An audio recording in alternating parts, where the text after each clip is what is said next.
The United States is taking one step further when it comes to putting weapons in space. The news is part of a 6-point plan to revamp U.S. missile systems.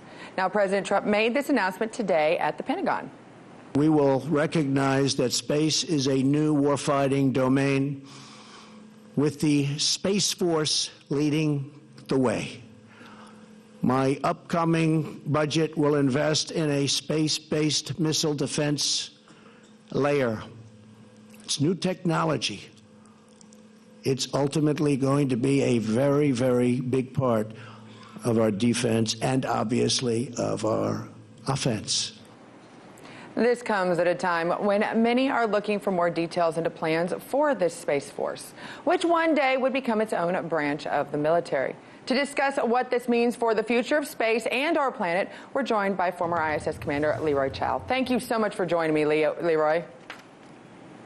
Pleasure to be with you. Okay, so what is the viability of a space-based missile system? Is that more science fiction or could it be reality?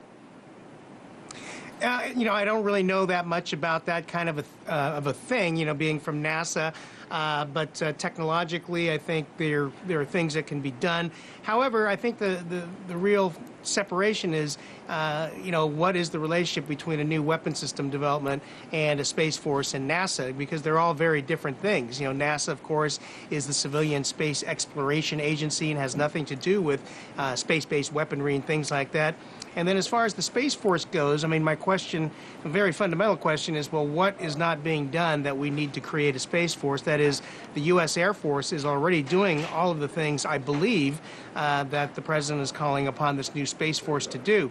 So the question in my mind is it worth creating another layer of bureaucracy, if you will, adding another member of the Joint Chiefs of Staff and perhaps, the expense of doing all that, standing up a whole separate branch of the military? Is the Air Force not doing an adequate job, and why do we need the Space Force? That's kind of the question on my mind. Well, outside of the idea of maybe seeing Tom Cruise one day, or a future Tom Cruise in a astronaut's costume, I can kind of see where those questionings might come up. But on another side of it, something that you're probably more familiar with is China's recent leaps into space, because they've been visiting the dark side of the moon and planning the launch of their own space station. That shows that they are obviously putting this a priority, not necessarily the military side, but the exploration side. What is your take on this?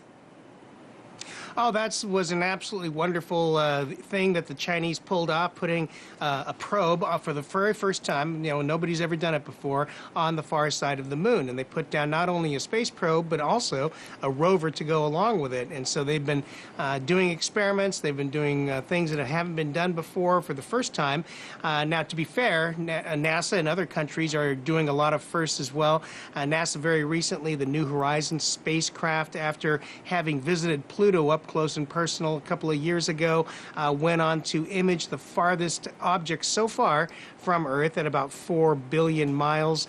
The Ultima Thule, the very small object that it was able to image. We've done other things. We've landed another probe onto Mars called the, that's going to be doing seismic experiments there that have never been done before. So, but China, having done this on the far side of the moon, they're telling the world, hey, we can do firsts in space exploration as well. And as you pointed out, they're about to start launching the first elements of their own space station as we begin talking about winding down the ISS, which I believe is a mistake.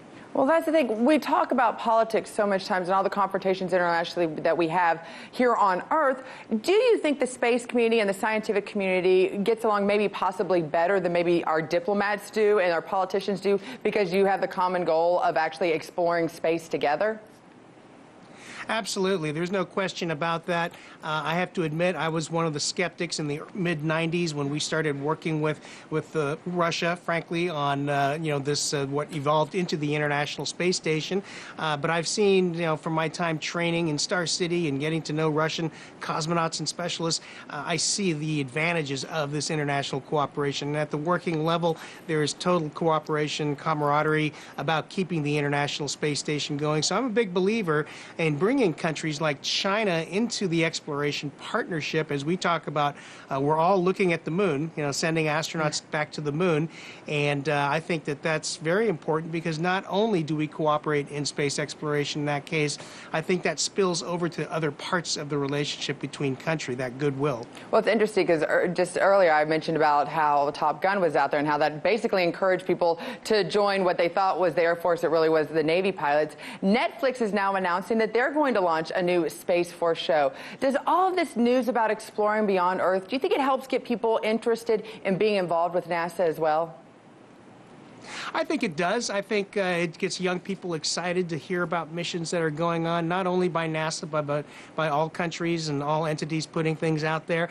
And so I think that does spur interest, certainly in the pop culture. That helps, as you mentioned. I'm not too familiar with this new series, but I think it's a comedy, and I believe it stars some of the people from the comedy The Office, and in which case I think it'll probably be pretty entertaining.